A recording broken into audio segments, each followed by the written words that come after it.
Workshop calculation and science group 5 level 1 का आज हम प्रैक्टिस करेंगे, तो वीडियो के लास्ट तक बने रहिएगा। तो पहला नंबर क्वेश्चन हम देखते हैं। तो पहला नंबर में बोला गया है गोलाकार व्यास 6 सेंटीमीटर है, यह पिघला हुआ है और व्यास 2 mm के तार में खींचा जाता है, तो तार की लंबाई बताइए। तो यहाँ देखिए, यहाँ एक गोलाकार शेप में कोई मेटल है जिसका व्यास दिया हुआ है 6 सेंटीमीटर। 6 सेंटीमीटर दिया गया है, 6 सेंटीमीटर दिया गया है और इसको पिघला करके एक तार के रूप में खींचा जाता है। तो तार जनरली ऐसे होता है सिलेंड्रिकल शेप में, इस रूप में इसको पिघला करके खींचा जाता है। तो इसका आपको लेंथ बताना है, या इसको हाइट भी बोल सकते हैं, यहाँ से यहाँ तक हाइट h आपको बताना है।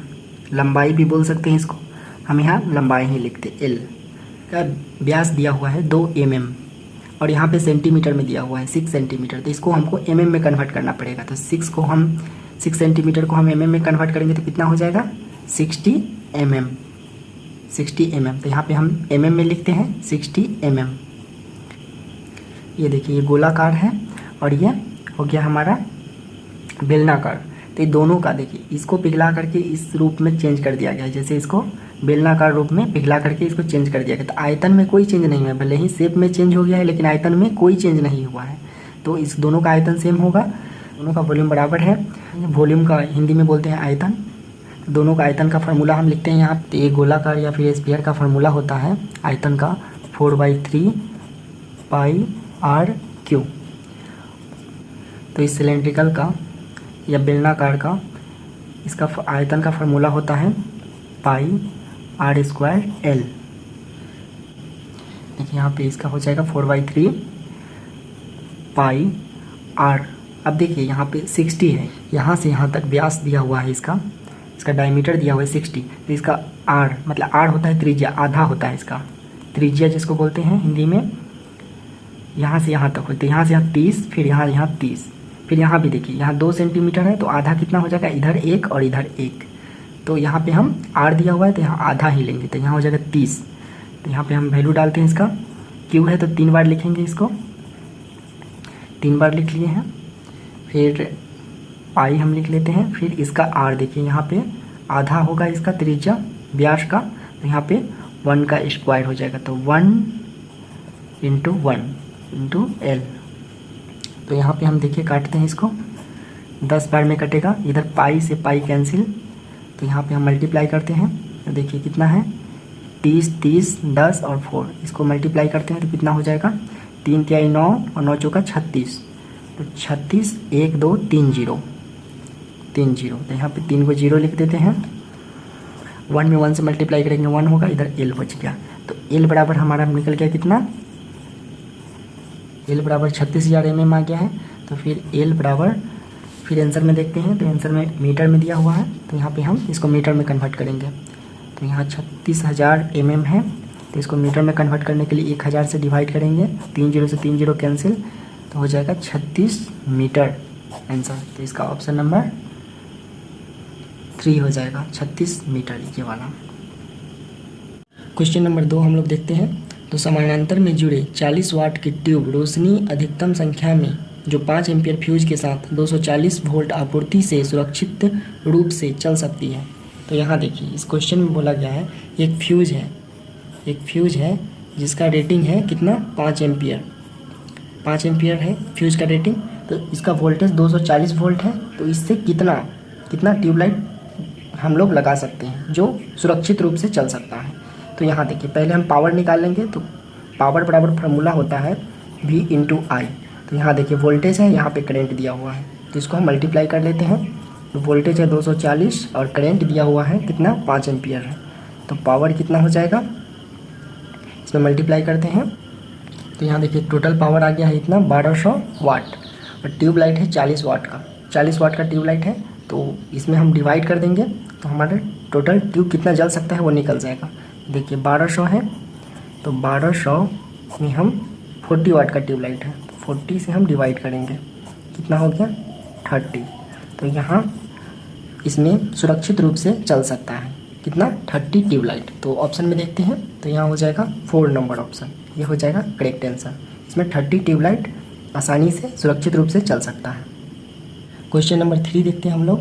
तो इसमें दिया गया एक निश्चित अवरोधक के माध्यम से विद्युत प्रवाह द्वारा उत्पन्न ऊष्मा डॉट डॉट वर्ग के अनुपात के लिए अनुपातिक है। मतलब इसमें देखिए एक फार्मूला होता है H बराबर I² RT। तो यहाँ पे देखिए यहाँ वर्ग अनुपात में पूछा है, तो इसका वर्ग रेशियो में हो जाएगा कौन सा, ये हो जाएगा इसका 4 नंबर आंसर, ये करेक्ट आंसर हो जाएगा। विद्युत धारा का परिणाम यहाँ पे भी है करंट के स्क्वायर, तो इसका करेक्ट आंसर 4 हो जाएगा। क्वेश्चन नंबर 4 देखते हैं। तो इसमें देखिए एक विद्युत फ्यूज डॉट डॉट पे कार्य करती है। तो फ्यूज कोई भी फ्यूज है वो हीटिंग इफेक्ट पे कार्य करती है। तो यहाँ देखिए heating effect of the current, तो विद्युत धारा का उसमें ये प्रभाव, इसका करेक्ट आंसर हो जाएगा 1 नंबर, ये हो जाएगा करेक्ट आंसर। क्वेश्चन नंबर 5 देखते हैं। तो असीम उच्च प्रतिरोध वाले पदार्थ डॉट डॉट कहा जाता है। तो यहाँ क्या कहा है कि इन्फिनाइटली हाई रेजिस्टेंस, तो इसका सबसे ज़्यादा रेजिस्टेंस किसका होगा, कंडक्टर का तो बहुत कम होता है और इंसुलेटर का बहुत ज़्यादा होता है। सुपर कंडक्टर का रेजिस्टेंस उससे भी, कंडक्टर से भी कम होता है, रेजिस्टेंस का होता है, कुछ रेजिस्टेंस होता है। तो इसका करेक्ट आंसर हो जाएगा सबसे ज़्यादा रेजिस्टेंस होता है इसका इंसुलेटर का, इसका करेक्ट आंसर हो जाएगा 2 नंबर ऑप्शन। क्वेश्चन नंबर 6 देखते हैं। तो एक छड़ की लंबाई और उसकी छाया का अनुपात 1:√3 है। योग का उत्थान कोण कौन सा है, मतलब उसका कोण बताना है। तो यहाँ देखिए यहाँ पे इसकी छड़ की लंबाई दिया हुआ है कितना 1 है और उसकी छाया √3 है। तो यहाँ क्वेश्चन में देखते हैं। तो यहाँ देखिए यहाँ इसका हाइट दिया हुआ है कितना, देखिए इसकी लंबाई है 1 दिया हुआ है। तो यहाँ पे 1 लिख देते हैं और इसकी छाया दिया हुआ है √3। तो छाया हम इधर बना लेते हैं ऐसे, इसका हो जाएगा √3। तो यहाँ से ऐसे, तो यहाँ पे जो कोण बन रहा है ये थीटा, इसका वैल्यू पूछा गया है। तो यहाँ देखिए ये है हाइट, ये बेस,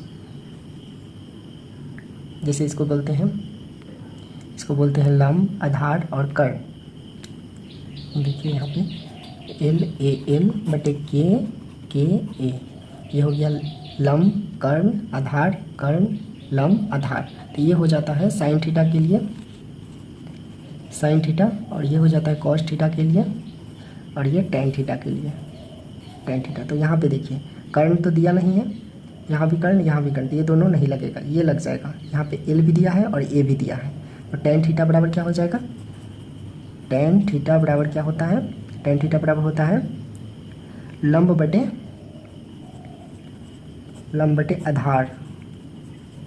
आधार। तो यहाँ पे हम लिखते हैं टेन थीटा इक्वल टू कितना है 1/√3। तो टेन थीटा इक्वल टू 1/√3 का वैल्यू कितना होता है, टेन 1/√3। 1/√3 का वैल्यू होता है टेन 30 डिग्री, टेन 30। तो यहाँ देखिए टेन 30 का वैल्यू होता है कितना 1/√3।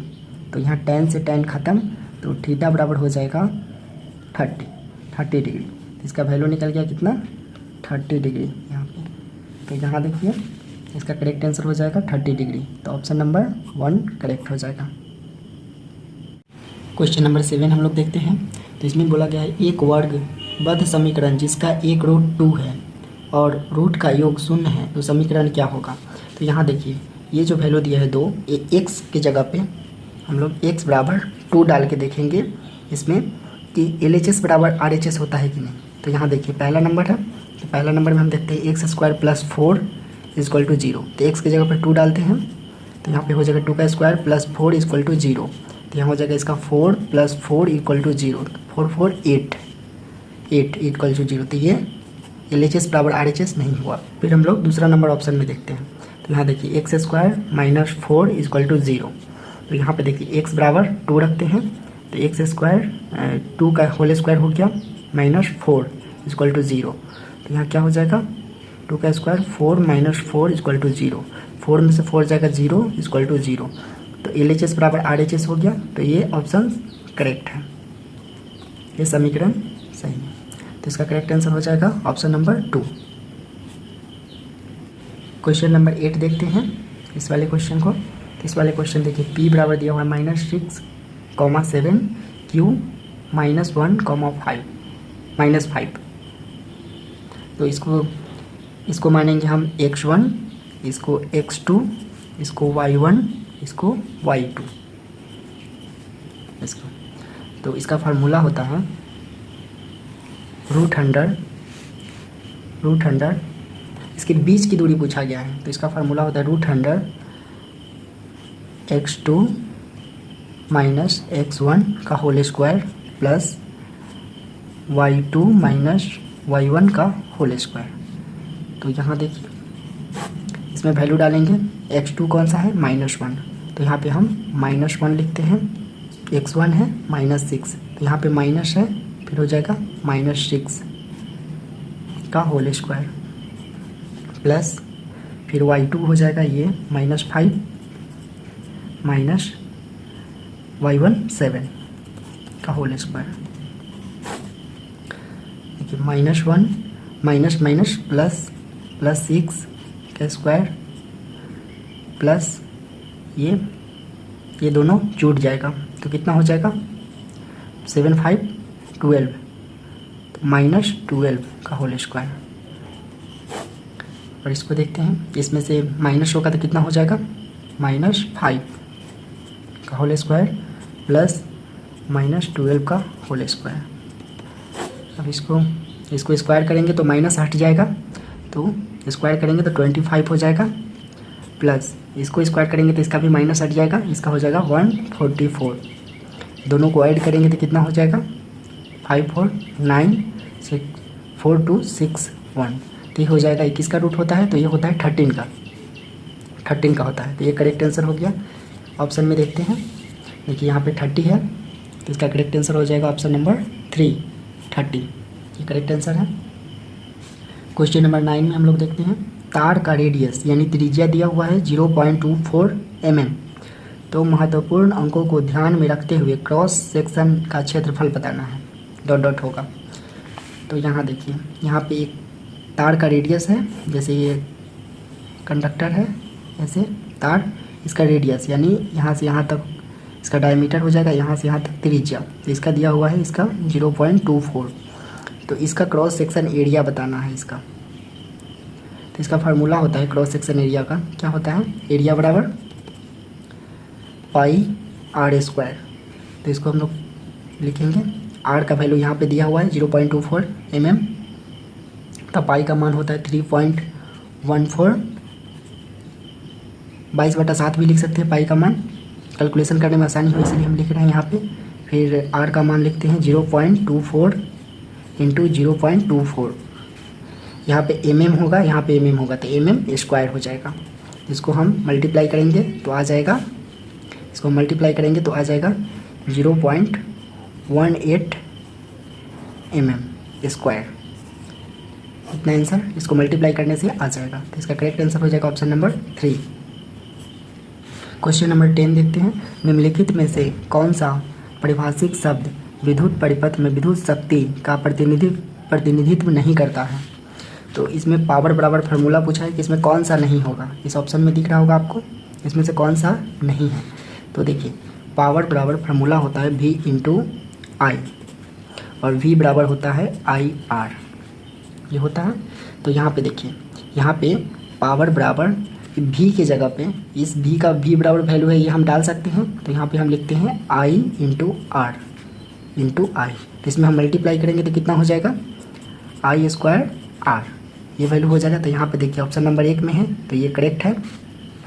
और फिर देखिए, फिर हम यहाँ पे हम I बराबर लिखेंगे तो क्या होगा, इसको I को इधर लाएंगे तो क्या हो जाएगा V/R, ये R को हम इसके बटे में भेज दिए, तो इसको I बराबर इतना वैल्यू हम लिख सकते हैं।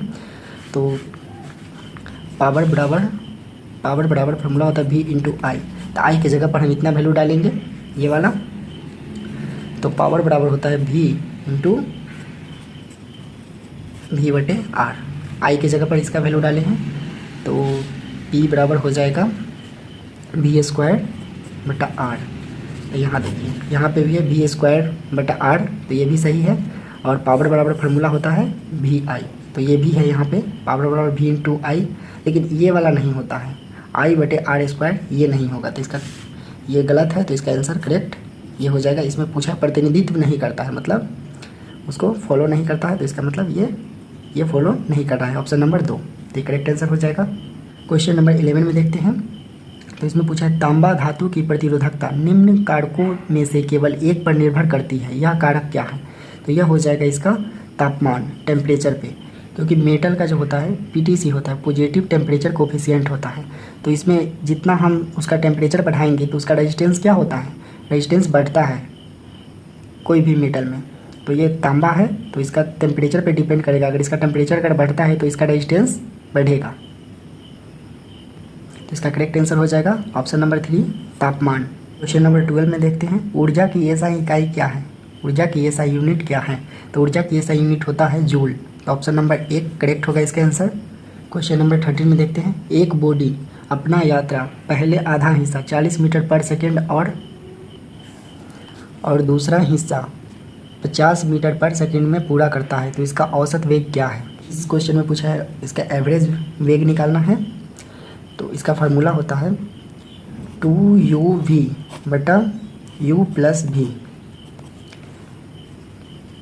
तो यहाँ पे देखते हैं u बराबर हो जाएगा, जो पहला दूरी तय किया था 40 मीटर पर सेकेंड और दूसरा आधा दूरी तय किया था, v बराबर हो जाएगा 50 मीटर पर सेकेंड। तो यहाँ पे लिखते हैं हम 2 × 40 × 50 डिवाइडेड बाई 40 + 50, तो हो जाएगा, इसको मल्टीप्लाई करते हैं, ये हो जाएगा 4000 हो जाएगा, इसको ऐड करेंगे तो हो जाएगा 90, ये 0 से 0 ख़त्म, इसको हम लोग डिवाइड करेंगे, 400 में 9 से, तो आ जाएगा 44.44 मीटर पर सेकेंड, ये करेक्ट आंसर है, तो इसका हो जाएगा यहाँ पे option number 2 correct answer. Question number 14 में देखते हैं हम लोग, किसी वस्तु का भार औसत स्थिति ... में होती है, यानी उसका एवरेज भार किस स्थिति में होता है, तो उसका औसत भार होता है गुरुत्व केंद्र पर होता है, तो ऑप्शन नंबर 1 करेक्ट हो जाएगा इसका।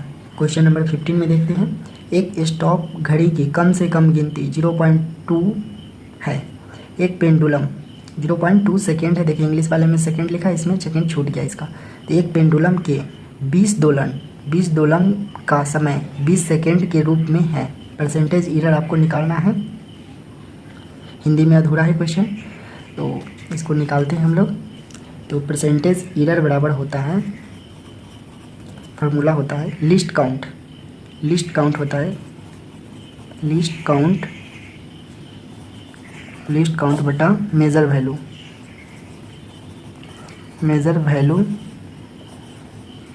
इंटू 100, तो परसेंटेज एरर बराबर हो जाएगा लिस्ट काउंट, देखिए लिस्ट काउंट दिया है स्टॉप वॉच का 0.2 सेकेंड, तो यहाँ लिखेंगे 0.2 सेकेंड, और मेज़र वैल्यू कितना है, देखिए 20 बार दोलन किया है, एक पेंडुलम है यहाँ पे, ये 20 बार वो दोलन किया है, जिसका टाइम है 25 सेकेंड, तो ये हो गया 25 सेकेंड हम मेज़र किए हैं, 20 बार दोलन हुआ है उसका, तो ये मेज़र वैल्यू हो गया 25 सेकेंड, तो यहाँ पे लिखेंगे 25 सेकेंड इंटू 100, तो यहाँ हो जाएगा 25 चौका 100, फिर परसेंटेज एरर बराबर हो जाएगा, इसमें मल्टीप्लाई करेंगे तो कितना हो जाएगा 0.8 हो जाएगा, तो इसका परसेंटेज एरर आ गया इतना 0.8, तो ऑप्शन में देखते हैं, यहाँ देखिए 3 में है 0.8, तो ये हो जाएगा करेक्ट आंसर। आगे का क्वेश्चन हम नेक्स्ट वीडियो में करेंगे, तो कमेंट में ज़रूर बताइएगा आपको वीडियो कैसा लगा।